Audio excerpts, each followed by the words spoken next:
44페이지 5장 14절의 말씀이 되겠습니다.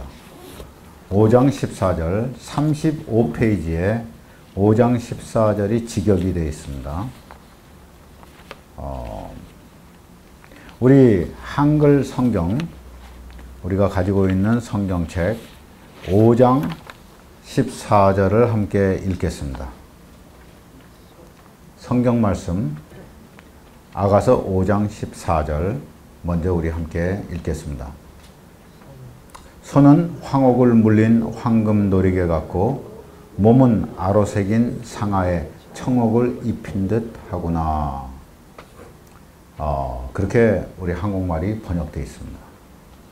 제가 그 히브리 말로 번역한 것은 5장 14절 35페이지에 이와 같이 있습니다. 우리 가지고 계신 분들 함께 읽겠습니다. 그의 손들은 황옥으로 가득 찬 금가락지며 그의 배는 사파이어, 홍옥으로 입힌 고르게 깎인 상아로구나. 지금 이제 술람미 여인이, 술람미가 솔로몬의 아름다움에 대해서 도대체 네가 사랑하는 그가 남이 사랑하는 다른 그보다 더 아름다운 것이, 더 나은 것이 도대체 뭐냐 할 때 술람미가 대답합니다. 선뜻 대답하기를 내가 사랑하는 나의 님은 이러이러하다고 설명을 계속해서 합니다. 그때 우리가 지난주에 본 것처럼 여자들 중 아름다운 자여 네 사랑이 사랑하는 자들 중에서 도대체 어떻게 뛰어난데 네가 이렇게 우리에게 간청을 하는가. 그랬더니 대답하기를 내 사랑은 찬란하고 붉어서 많은 사람들이 그를 우러러본다. 그의 머리는 정금이요 그의 머리털에 송이송이는 까마귀같이 까맣구나. 그의 눈은 물 위에 쌍비둘기 같고 우유에 목욕하고 가득 차 앉아 있구나. 그의 뺨은 향내 화단이고 향초들 중에 망대들이며 그의 입술은 몰약이 넘실거리며 뚝뚝 떨어지는 백합화들이구나. 이제 오늘 그의 손들은 황옥으로 가득 찬 금가락지며 그의 배는 사파이어 홍옥으로 입힌 고르게 깎인 상아로구나. 15절 그의 다리는 받침 위에 세워진 세마포장의 정금 기둥들이며 그의 모습은 레바논 같고 최상의 백향목 같구나. 그의 입은 힘이 달지 그의 전체가 사랑스러워라. 예루살렘의 여자들아 이가 바로 내 사랑이며 이가 바로 내 이웃 내 친구란다. 이런 지금 술람미 여인이 솔로몬에 대해서 교회가 주님에 대해서 묘사하고 있는 내 주님은 이와 같으신 분이다 하는 그 묘사에 오늘 14절 그의 손들은 황옥으로 가득 찬 금가락지며 그의 배는 사파이어 홍옥으로 입힌 고르게 깎인 상아로구나. 여러분 반지라고 할 때 이 반지를 반지를 말할 때 이 반지가 갈릴이라는 이 단어의 복수 형태를 지금 쓰고 있는데 갈릴이라는 말이 갈랄 굴린다 하는 말. 그래서 길갈이라는 말, 길갈에서 할례를 받고 우리의 부끄러움을 굴려버렸다 할 때 길갈이 바로 이 단어를 씁니다. 갈랄이라는 동사에서 나오는 것이 길갈인데 이 똑같은 어원을 가진 것이 굴린다, 동그랗게 굴린다 하는 것이 이것이 지금 반지로서 갈릴이라는 반지로 쓰여집니다. 그래서 그의 손으로 하는 일들은 반드시 반지들과 같이 완성되고 중간에 그만두지 않는다. 그것도 황옥을 물린 정금 반지와 같이 아름답게 그는 일을 완성시키신다 하시는 뜻입니다. 그의 손이 하시는 일은 마치 반지와 같은데 황옥을 물린 정금 반지와 같다 이 말입니다. 다시 말해서 그의 하시는 일은 결코 중간에서 그만두지 않는다 하는 말이죠. 끝까지 완성하시되 심히 아름답게 완성하신다 하는 말입니다. 그의 몸이라고 했지만은 사실은 그의 배입니다. 그의 배는 이것이 지금 메에라는 그 단어를 쓰고 있는데, 메에라는 것은 지난주에 제가 말씀드렸지만은 이 배라는 것은 이 겉의 배를 말하는 것이 아니고 속의 창자, 내장을 얘기합니다. 지금 여기서 말하는 메에 역시 똑같은 단어입니다. 다시 말해서 그의 내장은, 그의 창자는 이렇게 말하고 있습니다. 그의 배는 사파이어 홍옥으로 입힌 고운 상하다, 이렇게 말하고 있습니다. 여러분, 이것은 제가 지난번에도 말씀드렸지만 예레미야가 외칠 때 답답하다, 슬프고 답답하다 얘기할 때 그것이 내 창자여, 내 창자여 라고 부르짖었다고 제가 말씀드렸었습니다. 다시 말해서 심령의 깊은 심령의 것을 말할 때 창자를 씁니다. 이것을 배라고도 번역하고 이것을 창자라고도 번역하고, 이것은 속사람의 속마음에 애타는 마음을 표시하는 것입니다. 그래서 그의 배는 사파이어로 입힌 고르게 깎인 상아로구나, 그렇게 말을 한다면은, 여러분, 상아는 살았을 때의 것이 아닙니다. 상아는 죽었을 때의 것을 상아라고 합니다. 그 죽어서 그 짐승에서, 코끼리에서부터 그것을 잘라냈을 때 그것이 상아입니다. 다시 말해서 상아는 죽음 후에 얻어지는 것입니다. 지금 여기서 말하는 예수님의 깊은 속의 마음, 그것은 고른 상아라. 예수님의 창자는 고른 상아라. 다시 말해서 우리에게 정죄하시지 아니하고, 지금 술람미가 자기의 그 사랑하는 님을 이렇게 떠나보내게 하는 그러한 연약한 중에서 짓는 죄를 지었죠. 주님이 아무리 불러도 대답지 아니하고, 일어나라 문을 열어달라 해도 일어나지 아니하고 게으르고, 그래서 주님이 떠나가셨던 이것을 주께서 꾸짖지 아니하시고 그를 용서하시고 덮어주시는, 그러나 이 상아는 죽음 후에 얻어지는 것이기 때문에 이러한 용서는 예수 그리스도의 죽음으로 주께서 주시는 용서라, 이 말입니다. 다시 말해서 그의 배는 사파이어로 입힌 고르게 깎인 상아로구나. 그의 마음, 그의 속마음, 우리를 향하신 그의 마음은 고른 상하다. 죽음 후에 얻어진 고른 상하다, 이 말입니다. 다시 말해서 우리에게 충만한 용서를 주시고자 하시는, 자신을 희생하시는 하나님의 깊은 애타는 심령이다, 이 말입니다. 5장 15절. 그의 다리는 받침 위에 세워진 세마포장의 정금 기둥들이며, 여러분, 그 세마포장의 정금 기둥들은 우리가 탁 들으면 탁 아는 것입니다. 뭡니까? 성막에서 우리는 이 세마포장의 성막에 있는 정금으로 쌓여져 있는 기둥들 몇 개가 있습니까? 9개의 기둥이 있습니다. 첫 번째 성소로 들어가는 5개의 기둥이 있고, 그리고 성소와 지성소 사이를 갈라놓는 4개의 기둥이 있습니다. 이 5개와 4개의 기둥, 이것들이 전부 다 정금으로 쌓여져 있습니다. 이것은 세마포장 안에, 성막 안에 있는 것입니다. 그의 다리는 받침 위에 세워진 세마포장의 정금 기둥들이다 하는 것입니다.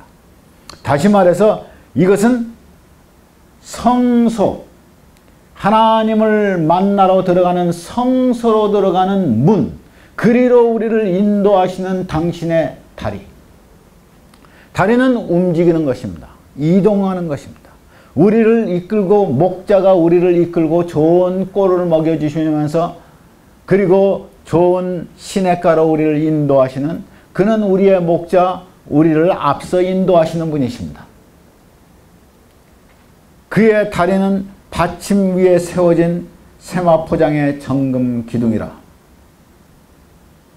이것은 확연하게 성막의 성소와 지성소에 있는 기둥들을 우리에게 상기케 합니다. 다시 말해서 하나님과 교제할 수 있는 곳으로 우리를 인도하시는 것이며, 그것은 정금 기둥이요 그러기까지 견고하여 흔들리지 아니하고 우리를 세워주시는 그러한 기둥이다, 이 말입니다. 그의 모습은 레바논 같고 최상의 백향목 같구나. 여러분, 레바논은 이스라엘에서 보면은 레바논처럼 높은 산이 없습니다. 레바논의 산은 높습니다. 다시 말해서 산들 중에서 우뚝 서 있는 산. 이와 같이 내 사랑하는 님은 레바논의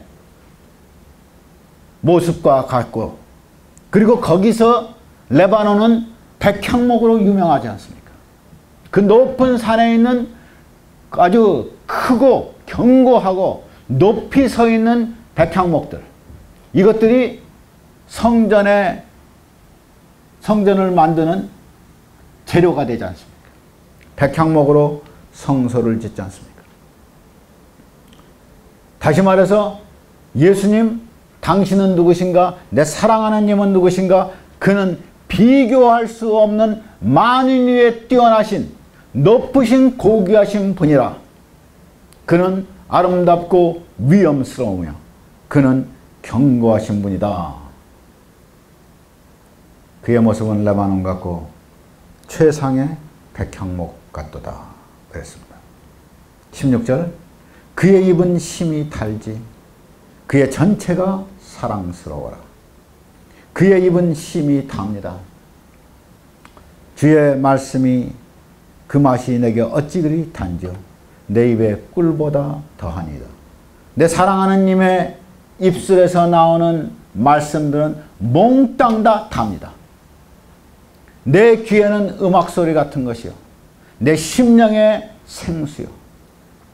얼마나 아름다운 말씀들을 내게 하시는가.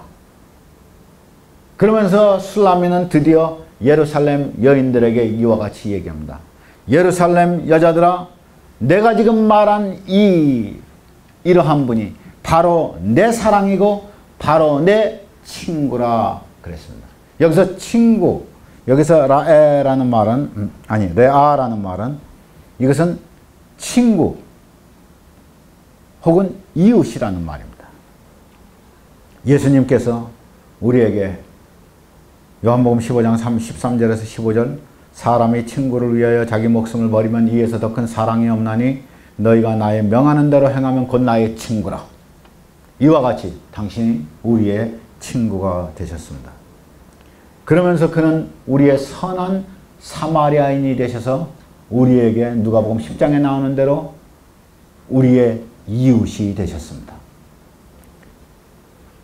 마태복음 22장 37절에서 40절에 그가 성경의 가장 중요한 강령을 말한다면 이것이니, 첫째는 주 너희 하나님을 사랑하고, 둘째는 또 그와 같은 것이니 내 이웃을 내 몸과 같이 사랑하라.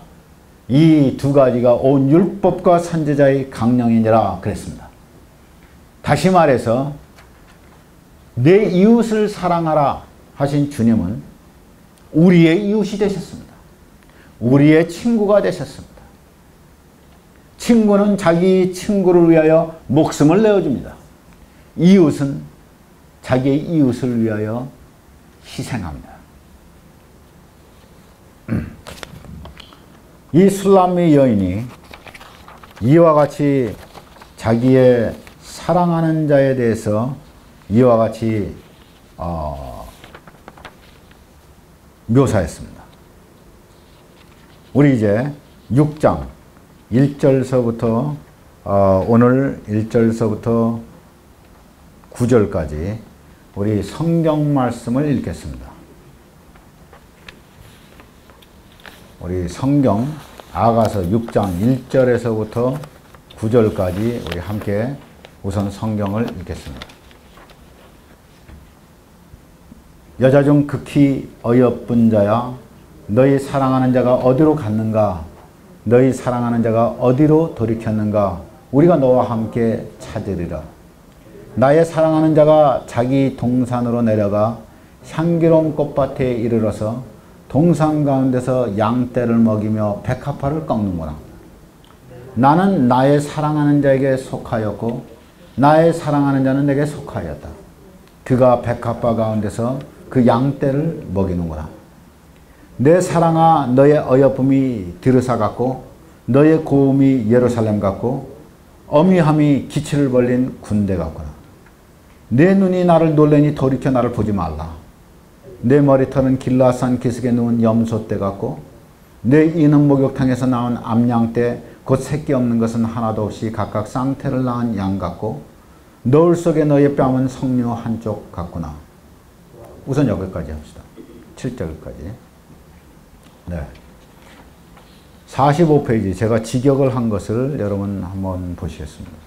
예루살렘 여인들이 같이 합창으로 이제 나옵니다. 여자 중 아름다운 자여, 내 사랑이 어디를 가는가? 이 여자 중 아름다운 자여라고 예루살렘 여인들이 술람미 여인을 묘사하는 것이 3번 나옵니다.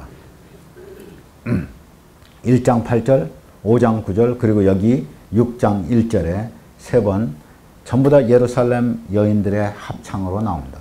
여자 중 아름다운 자여, 네 사랑이 어디를 갔는가? 네 사랑이 어디로 몸을 돌이켰는가? 우리가 너와 함께 그를 찾아볼까? 이런 말입니다. 지금 5장에서 술람미 여인이 사랑하는 솔로몬을 떠나보냈습니다.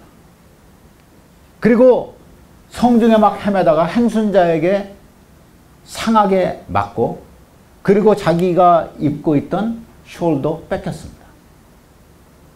그리고 예루살렘 여인들에게 말하기를 제발 좀 찾아달라고, 나를 좀 도와달라고. 그랬더니 예루살렘 여인들이 얘기하기를 도대체 네가 사랑하는 그가 도대체 누구길래 그가 우리가 사랑하는 다른 사람이 사랑하는 자보다 뭐가 얼마나 더 낫기에 네가 그와 같이 애타게 찾는가 할 때 그는 지금 5장의 마지막까지 나오는 자기 사랑하는 자에 대한 묘사를 아주 극찬하면서 묘사를 하게 됩니다. 이 묘사가 끝나고 난 다음에 예루살렘 여인들이 다시 물어봅니다. 다시 말합니다. 여자 중 아름다운 자여, 네 사랑이 도대체 어디를 갔냐? 어디로 몸을 돌이켜서 떠나버렸냐? 우리 그를 한번 찾아가 보자. 그랬더니 지금까지 헤매고 찾았던 이 술람미가 갑자기 그렇구나. 내가 헛되이 찾았었구나. 그가 어디 갔는지 내가 이제 깨달았구나. 언제? 그가 자기가 사랑하는 자를 열심히 찬미하고 나니까 그가 사랑하는 자가 어디에 있는지 그가 발견하게 됐어요. 알게 되었어요. 우리가 교회가 우리 성도들이 예수 그리스도를 우리의 감정에서 멀리 가 계시다고 주님이 나에게서 멀어졌다고 내가 느낄 때 어떻게 우리가 그를 다시 찾아 회복할 수 있는가? 그것은 우리가 헤매고 찾느라고 찾아지는 것이 아니고 우리가 그가 누구시고 그가 얼마나 아름다우신가를 우리가 그를 생각하고 그의 아름다우심을 우리가 찬양하고 그것을 기억하고 그것을 사람들에게 그것을 말할 때 그는 놀라우신 분이라고 말할 때 그대로 우리는 그를 찾아내게 됩니다. 우리가 우리의 열심으로 헤매서 찾는 것이 아니고 우리가 이 일 저 일 하면서 찾는 것이 아니고 우리가 그를 생각하고 그를 초점하여서 그에게로 돌아갈 때 우리의 마음이 그를 향하여 찬미를 올리고 그를 감사하고 기뻐할 때 우리는 주님이 어디 계신 것을 성령께서 우리에게 알려주십니다. 그들이 물어봅니다. 네 사랑이 어디로 갔지? 어디로 몸을 돌이켜 떠났지? 우리 찾아볼까? 아니, 너네들이 나랑 같이 찾아볼 필요가 없네. 내가 이미 찾았노라. 내 사랑이 향기로운 화단을 위해 가꾼 그의 동산에 내려가서 동산들에서 백합화를 거두고 있구나. 그렇게 얘기합니다. 그는 분명히 압니다. 아, 내가 예루살렘으로 막 뛰어나가서 아무리 찾아도 내가 찾을 수 없고 순행자들이 나를 쳐서 나를 상하게 하고 성벽에 있었던 자들이 군인들이 나의 쇼를 뺏어 갔고 이러한 내가 억울함을 당하고 내가 조롱을 당하는데 내가 아무리 찾아도 찾을 수 없는데 아, 이제 보니 그는 그의 동산에 가 계셨구나. 우리 지난번에 동산에 대해서 얘기했습니다. 이 동산은 나의 심령이라 얘기했습니다. 그는 떠나시지 아니하였었구나. 내가 비록 주님을 섭섭하게 만들었어도 내가 비록 주님을 안타깝게 만들고 주님께 불순종하여서 내가 빨리빨리 주님께서 문 열어달라고 할 때 열지 못하고 주님 찬짓을 맞으시면서 기다리셨는데도 불구하고 내가 빨리 일어나지 못했지만은 내가 주님을 섭섭하게 해서 주님이 떠나셨지만은 그러나 주님은 내 마음, 내 느끼는 것에서는 떠나신 것 같지만은 실제로는 주님은 동산 안에 계셨구나. 그가 동산 안에 계셔서 그가 무엇을 하셨는가? 그는 동산 안에 거기서 백합화들을 거두는구나. 이전에 하시던 일을 그대로 하시는구나. 나를 떠나시지 아니하시고 내 동산에 계시는구나. 그것을 발견하는 겁니다.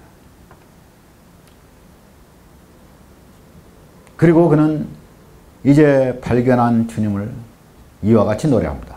나는 내 사랑의 것이요 내 사랑은 내 것이로구나. 이 나는 내 사랑의 것이요 내 사랑은 내 것이로다. 이 말은 2장 16절에서는 이렇게 말하고 있습니다. 내 사랑은 내 것이요 나는 그의 것이구나. 이렇게 표현이 비슷한 것 같습니다. 그러나 이 표현은 실제적으로 큰 차이를 보이고 있습니다. 2장 16절의 첫 번째 나오는 나와 내 사랑과의 관계를 얘기할 때 내 사랑은 내 것이고 나는 그의 것이로구나 하는 표현을 씁니다. 그런데 지금 여기서 6장 3절에서는 뭐라고 말하냐면 나는 내 사랑의 것이요 내 사랑은 내 것이로구나. 이와 같이 표현을 합니다. 지난번에는 그가 내 것이라는 것입니다. 내 주님은 내 것이라고. 그리고 나는 그의 것이라고 얘기한 것입니다. 이번에는 나는 주님의 것이고 그리고 주님은 내 것이라 이렇게 순서가 바뀌었습니다. 이해가 되십니까? 전에는 주님이 내 것이라는 말을 먼저 했습니다. 그리고 난 다음에 나는 주님의 것이라고 고백을 했습니다. 그런데 성숙해져 가면서 여러분 아가서는 1장서부터 8장까지 이렇게 가는 동안에 이것은 사랑이 성숙해지는 과정을 얘기합니다. 사랑이 성숙해져 가면서 그는 이와 같이 얘기합니다. 나는 주님의 것이구나. 그리고 주님이 내 것이구나. 이렇게 고백합니다. 그러나 여러분 더 성숙해져서 마지막 번 이와 같은 말을 할 때는 7장 10절의 말을 하게 됩니다. 뭐라고 하는가? 나는 주님의 것이고 주님은 나를 사랑한다. 주님은 내 것이란 말이 사라져버립니다. 다시 한번 반복합니다. 첫 번째는 주님은 내 것이라고 그랬습니다. 그리고 나는 주님의 것이라고 그랬습니다. 두 번째는 깨달았습니다. 아, 내가 주님의 것이라는 것이 중요한 것이구나. 내가 주님의 것이구나. 내가 주님의 소유구나. 그러면서 여전히 주님은 내 것이라고 얘기를 합니다. 그런데 나중에 가보면은 주님은 내 것이라는 이 주님은 내 것이라는 표현이 없어져 버립니다. 나는 주님의 것이고 주님이 그래서 나를 사랑하는구나. 이것으로서 귀결이 됩니다. 이것이 사랑의 과정입니다. 사랑이 성숙되어 가는 것입니다. 사랑이 성숙되어 갈 때 주님이 내 것이라는 나의 주께 주님이 내 것이라는 표현이 없어져 버립니다. 그리고 남는 것은 뭡니까? 나는 몽땅 주님의 것이라는 것만 남게 됩니다. 나는 주님의 사랑을 받는 자. 나는 몽땅 주님이 나를 사랑하시는 것이고 나는 주님의 것이라는 것. 그것만 남습니다. 내가 포제션, 내가 무엇을 포제스한다는, 내가 소유한다는 것이 없어져 버리고 주님이 소유하신다는 것이 남게 됩니다. 내 삶 속에서 사랑을 하게 되면은 내가 원하는 것이 없어지고 주님이 원하시는 것이 남게 됩니다. 주님이 소유하시는 것이 남게 되고 내가 원하는 것이 남지 않습니다. 남편과 아내가 사랑을 합니다. 그런데 몽땅 다 여자가 원하는 것을 다 남자가 해줘야 된다면 문제가 이제 생깁니다. 이렇게. 근데 이상하게 여러분 정말로 사랑하는 사람들이 있으면요. 남편을 정말로 사랑하잖아요. 부인이. 그러면은 음식도 옛날에는 자기는 짠 거를 좋아했었는데 점점 남편이 짠 거를 안 좋아하면 자기도 짠 거를 안 좋아하게 되고 남편이 국수를 좋아하면 자기도 국수를 좋아하게 되고 누구 얘기하는지는 잘 모르겠지만 자관 남편이 가끔 가다가 와퍼를 먹고 싶으면 야 자기도 와퍼가 좋아지고 뭐 이렇게 되는 이러는 내 것이 없어지고 내 사랑하는 님의 것이 남는 이거 지금 술람미 여인의 고백에서 우리는 한 가지 굉장히 중요한 것을 보게 됩니다. 하나님과 나 사이의 관계에서도 그렇습니다. 하나님과 나 사이의 관계에서 나와 예수 그리스도와의 관계에서 주님은 내 것이니까 내가 원하는 것을 들어달라고 주님 나의 기도를 들어달라고 주님이 나를 사랑하시면 주님 당신은 나의 것이라고 당신에게 있는 몽땅 다 내 것이라고 우리 얼마나 그런 클레임 많이 합니까? 얼마나 그렇게 합니까?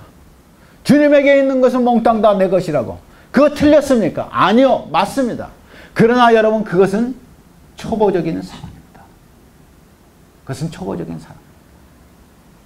우리가 얼마나 많은 경우에서 교회들이 이런 것만 가르칩니까? 아니요. 주님 내가 원하는 것 다 내려놓고 주께서 원하는 것을 내가 얻고자 합니다. 주님 원하시는 것이 내가 원하는 겁니다. 왜냐하면 나는 주님의 소유이기 때문에 그렇습니다. 이것이 성숙된 크리스찬들의 기도가 되어야 되고 그것이 성숙된 크리스찬들의 갈망이 되어야 합니다. 이 참사랑의 필연적으로 일어나는 과정 그것은 내가 주님께 무엇을 요구하는 것이 아니라 내가 몽땅 다 주님께 드리고 나는 전부 다 주님의 것이라는 주의 뜻대로 내가 걸어가겠다고 하는 그 결정 안에서 나는 안식과 평안을 누리게 됩니다. 오늘 술람미 여인이 아직 7장 10절의 고백에 미치지 못하였지만 이제 점점 성숙해지는 그런 과정의 모습을 보여주고 있습니다. 나는 내 사랑의 것이요 내 사랑은 내 것이로구나. 그가 백합화들 중에서 꼴을 먹이고 계시는구나. 여러분 2장 16절에 우리는 백합화들 중에서 꼴을 먹이시는 주님을 보았습니다. 지금 6장 3절에 주님은 여전히 백합화들 중에서 꼴을 먹이시고 계십니다.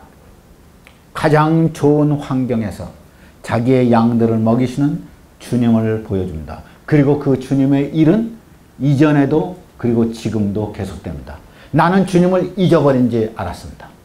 나는 주님을 잃어버린 지 알고 주님을 헤매고 찾았었지만 내가 실상 주님이 어디 계신가를 알고 난 다음 주님은 나의 동산에 계속해서 계셨고 그는 그곳에서 백합화들 사이에서 그가 당신의 양떼를 먹이고 계셨습니다.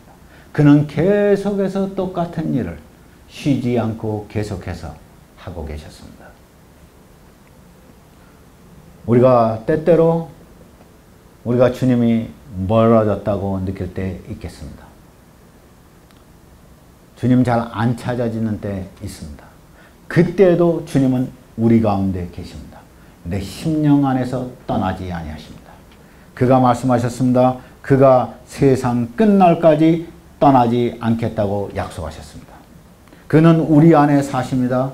우리 안에 사시면서 때때로 탄식하시고 때때로 섭섭해 하시지만 그럼에도 불구하고 그는 우리 속에서 떠나지 아니하시고 우리가 주님을 향해서 또 한 번 주님께 찬미의 고백을 드릴 때 그때 주님은 조그맣던 불씨를 확 태워서 우리에게 또 사랑으로 충만하게 하므로 주님으로 말미암아 우리가 충만한 삶을 또다시 살 수 있도록 주님은 그와 같이 우리를 이끌어 주십니다. 이와 같이 주님에 대해서 그가 고백할 때 주님은 순식간에 다시 그를 만나 주십니다. 4절 솔로몬이 이와 같이 얘기합니다. 내 달링 너는 디르사처럼 아름답고 예루살렘처럼 곱고 깃발 가득한 진영처럼 위엄스럽구나. 여기서 내 달링 너는 디르사처럼 아름답다 그랬습니다. 디르사가 뭡니까? 디르사는 민수기 27장 1절을 읽어보시면 우리 47페이지 보시겠습니다. 우리 다 같이 함께 읽겠습니다. 47페이지 민수기 27장 10절 다 같이 시작. 요셉의 아들 므낫세 가족의 므낫세의 현손 마길의 증손 길르앗의 손자 헤벨의 아들 슬로브핫의 딸들이 나왔으니 그 딸들의 이름은 말라와 노아와 호글라와 밀가와 디르사라. 제일 마지막 5번째 이름으로 나온 것이 디르사입니다. 이가 누구냐면은 요셉의 그 지파에서 그 므낫세, 그 마길, 길르앗 그리고 슬로브핫을 따라서 나온 슬로브핫의 딸의 이름입니다. 그런데 이것은 딸의 이름, 사람의 이름이면서도 동시에 여호수아 12장 24절을 보시면은 가나안 성읍 중에 하나로 지명으로 성읍으로 이렇게 되어 있습니다. 사실 이 디르사는 이스라엘이 솔로몬의 아들 르호보암 때 반으로 남유다와 북이스라엘로 갈라져 버렸습니다. 북이스라엘은 여로보암이 다스리기 시작했고 그리고 남유다 두 지파는 르호보암이 다스리게 되었습니다. 그때 북이스라엘 쪽에 그 수도로서 되었던 것이 나중에 사마리아가 수도됐지만 사마리아가 수도되기 전에 수도로 있었던 곳이 그것이 디르사였습니다. 다시 말해서 여러분 남왕국의 수도는 어디죠? 남유다의 수도는 어디예요? 남유다의 수도는 어디예요? 에? 뉴욕? 예루살렘이죠. 남유다의 수도는 예루살렘이죠. 그러면 그 당시 북이스라엘의 수도는 어디겠는가? 그러니까 디르사 이렇게 말한다면은 디르사는 아까 솔로몬의 때에는 디르사가 수도는 아니었지만은 그러나 이 디르사는 굉장히 수려한 곳으로서 나중에 북이스라엘의 수도가 됩니다. 다시 말해서 가나안 약속의 땅을 넣고 북쪽과 남쪽에 아주 아름다운 높은 지대의 성읍을 얘기하면 예루살렘도 높습니다. 디르사도 높습니다. 두 아름답고 수려한 그러한 도시를 얘기합니다. 네, 달링, 너는 디르사처럼 아름답고 예루살렘처럼 곱구나. 이렇게 얘기합니다. 그래서 술람미의 아름다움이 한편으로는 디르사 같고 한편으로는 예루살렘 같다. 아주 아름다운 모습. 이것을 보여주고 있습니다. 아마도 슬로보하스의 딸들 5명 중에서 이 디르사가 제일 예뻤던 것 같습니다. 술람미의 아름다움을 디르사처럼 아름답고 예루살렘처럼 곱다고 얘기합니다. 그리고 깃발 가득한 진영같이 위험스럽다. 깃발 가득한 진영. 우리 김진영 집사를 얘기하는 게 아니고 이 진영이라고 그러면 군대의 그 진영, 그 진영입니다. 괜히 좋아하지 말아요. 깃발 가득한 진영같이 위험스럽다.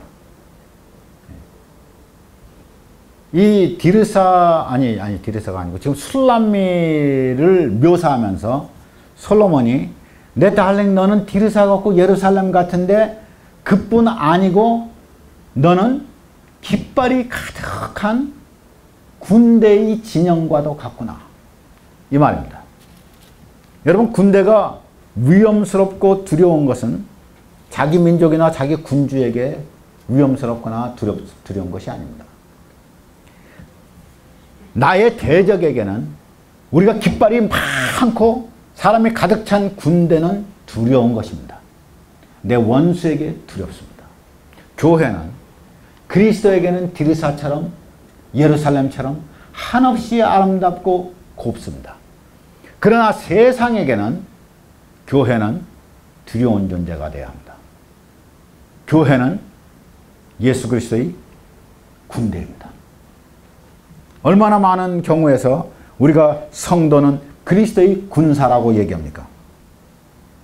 우리의 싸움은 혈과 육에 대한 것이 아니라고 전쟁의 용어를 쓰면서 당연히 우리의 병기 역시, 우리의 웨폰, 우리의 무기 역시 육체에 속한 것이 아니라고 말합니다.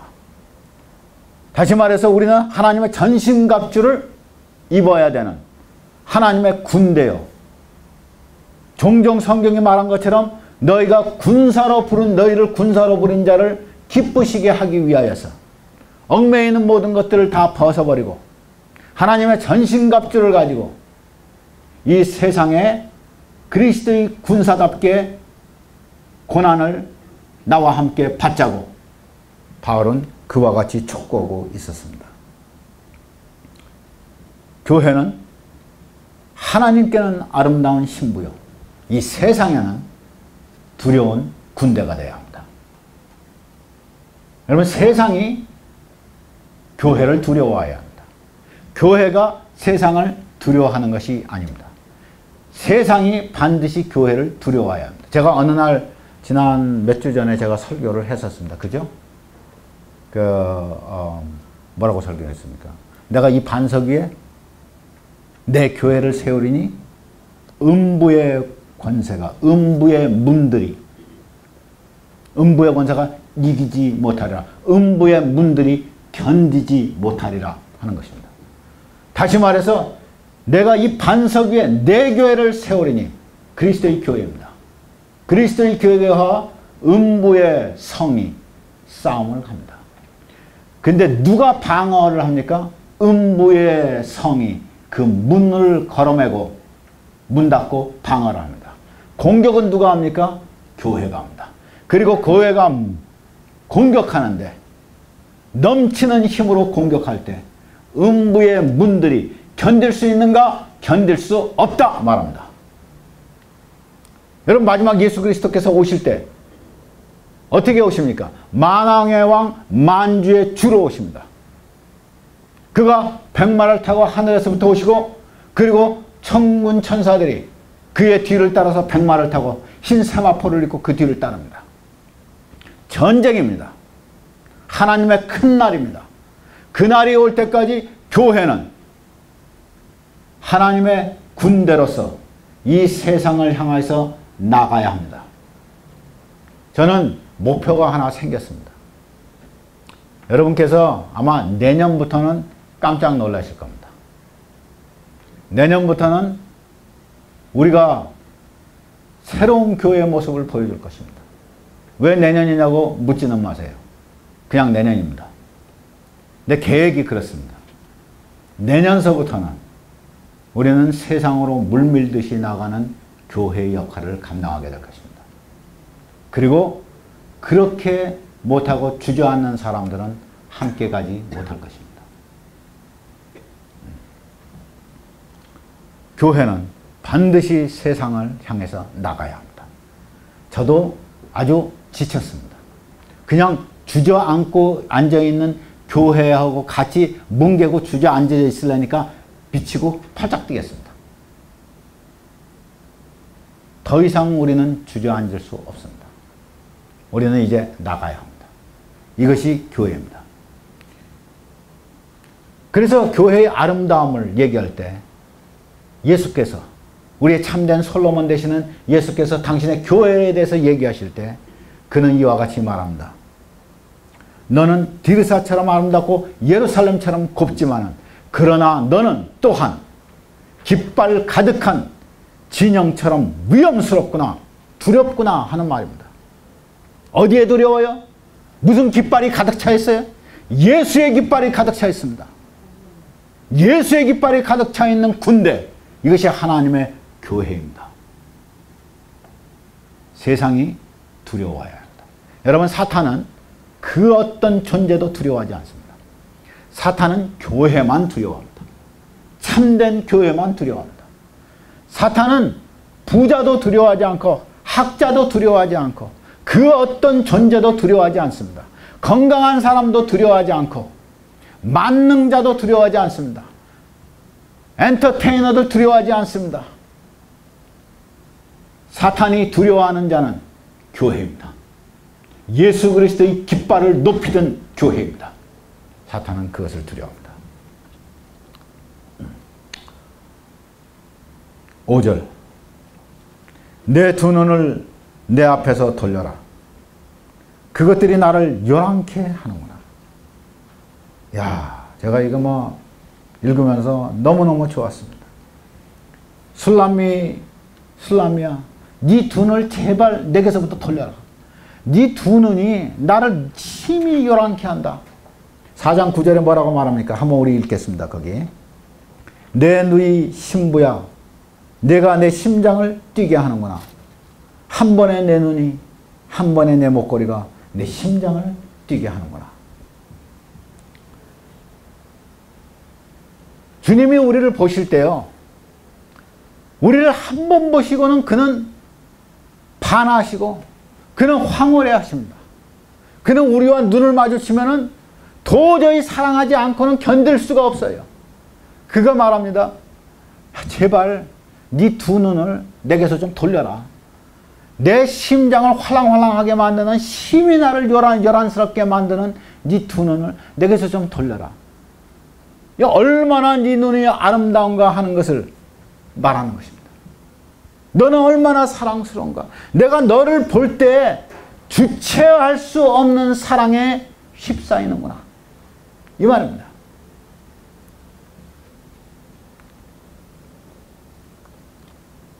세상에게는 두려운 존재인 교회는 그리스도에게는 한없이 사랑스럽고 아름다운 신부입니다.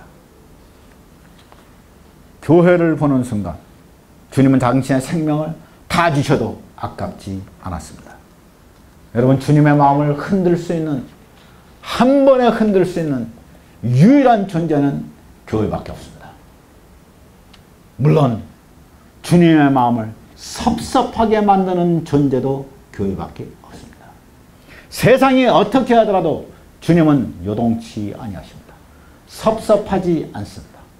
그러나 당신의 교회가 불순종하고 당신의 교회가 당신의 뜻을 따르지 못할 때 주님은 섭섭해하십니다. 주님이 말씀하십니다. 내 두 눈을 내 앞에서 털려라. 그것이 심히 나를 요란케 하는구나. 내 머리털은 길라부터 내려놓은 염소떼와 같고 내 이는 목욕탕에서 나온 털 깎인 쌍태 같은 암떼 같은데 그 중에 하나도 새끼 없는 것이 없구나. 베일 속에 있는 내 뺨은 성령 한쪽 같구나. 이것은 우리 지난번에 다 얘기했던 똑같은 것이 반복되어서 나옵니다. 주님은 우리를 사랑하실 때 이전에 사랑하셨던 것을 똑같이 사랑하십니다. 그리고 더 새롭게 우리를 사랑하십니다. 너는 디르사 같고 너는 예루살렘 같구나. 너는 깃발이 휘날리는 많은 깃발로 휘날리는 군대와 같구나. 전에 했던 것을 똑같이 하시고 그리고 거기다가 또 첨부하셔서 우리에게 아름다운 것이 너 이거 또 이렇게 아름다운 면이 또 있었구나. 주님은 우리 안에서 아름다운 것을 자꾸만 찾으십니다. 이전에 있었던 아름다움도 계속해서 있습니다. 우리는 예수 안에 새겨져 있는 우리는 너무나 아름다운 존재입니다. 8절 9절까지 하고 오늘 마치겠습니다. 8절 우리 다 함께 읽겠습니다. 8절 우리 45페이지에 8절 9절 직역으로 해놓은 거 읽겠습니다. 60인의 황후와 80인의 빈 그리고 수없이 많은 처녀들이 있어도 내 비둘기 내 완전한 자는 그녀 하나구나. 그 어머니에게 하나인 외동딸이구나. 그녀를 낳은 자에게 순결한 자로구나. 딸들이 그녀를 보았고 왕후와 빈들이 그녀를 찬미하는구나. 여기서 딸들이 그녀를 보았고 하는 말은 처녀들이 그녀를 보았고 하는 말과 마찬가지입니다. 지금 이 구절 8절, 9절, 10절은 솔로몬이 지금 예루살렘 처녀들을 향해서 술람미에 대해서 자랑하는 것입니다. 술람미를 극찬하는 것입니다.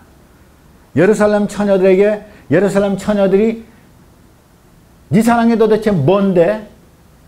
네가 이렇게 애타게 찾느냐 말할 때 술람미가 자기의 사랑하는 솔로몬을 극찬을 합니다. 그리고 난 다음에 이제 솔로몬의 차례가 됩니다. 솔로몬이 얘기합니다.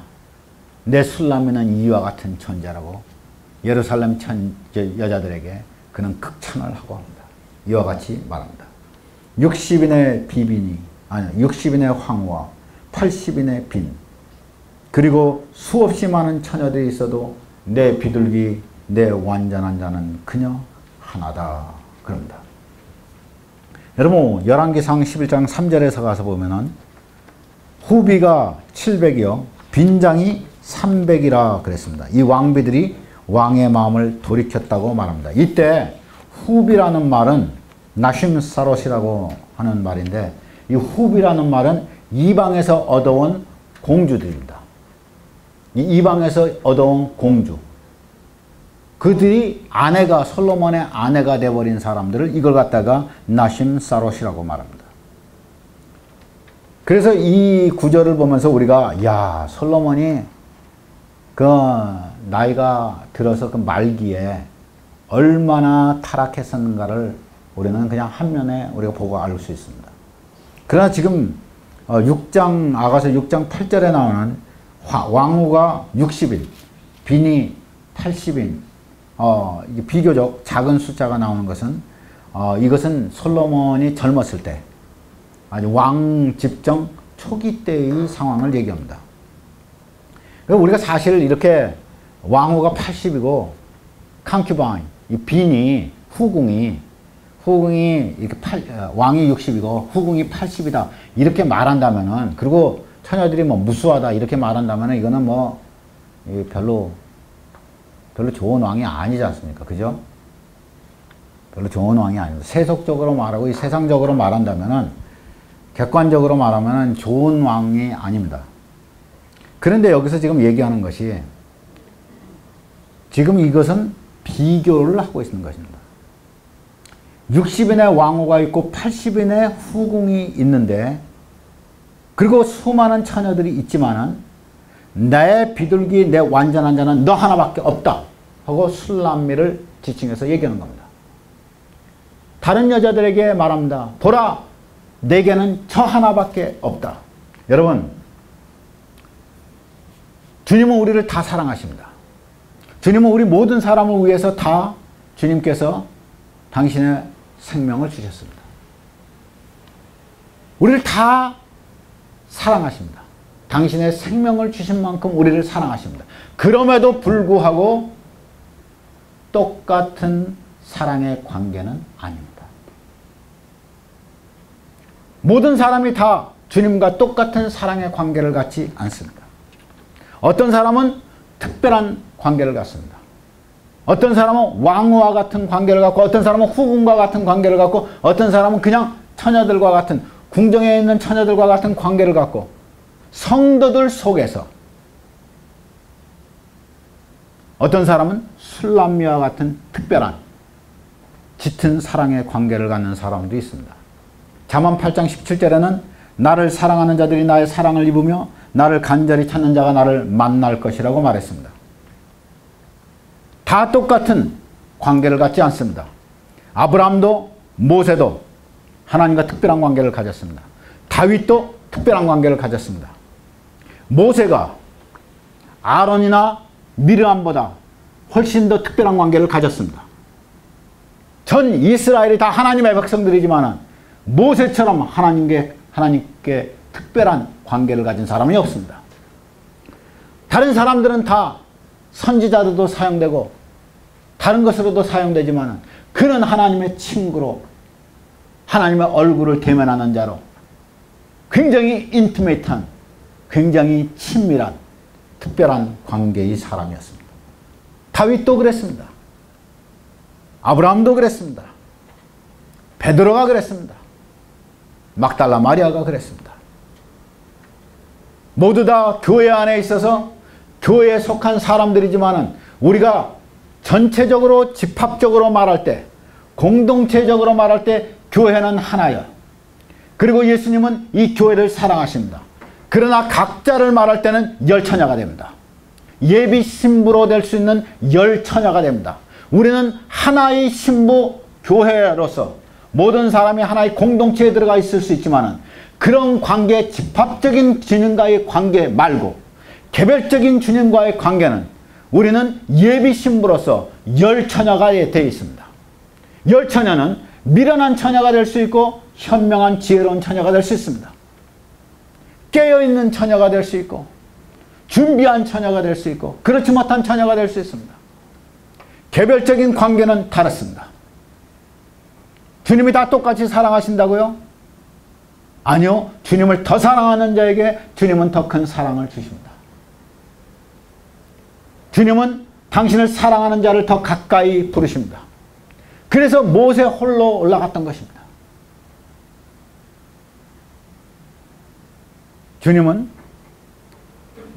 누구를 술람미 여인처럼 내게 왕비가 60이고 후궁이 80이고 궁중에 처녀들이 많지만은 나의 비둘기 내 완전한 자는 너 하나밖에 없다고 말할 수 있는 그는 누구입니까? 그는 내 비둘기라는 것입니다. 비둘기는 성령을 의미합니다. 다시 말해서 하나님께서 주님이 우리를 기뻐하시는 자, 특별하게 술람미처럼 기뻐하는 자는 성령의 사람이 되어야 합니다. 성령으로 충만한 사람이 되어야지 주님이 우리를 기뻐하십니다.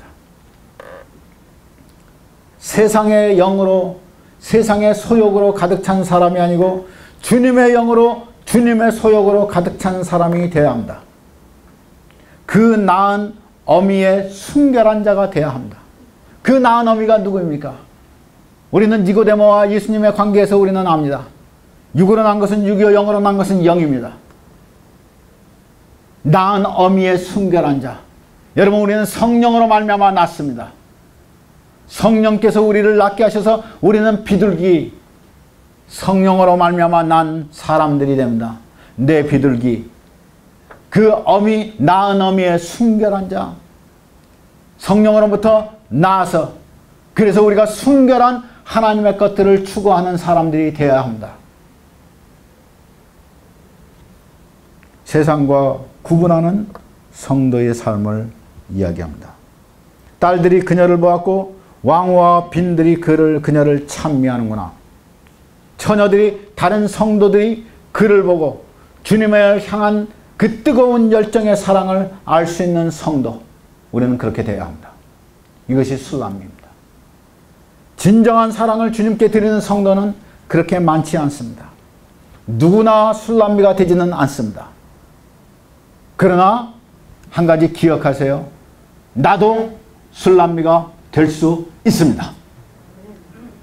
당신도 술람미가 될 수 있습니다.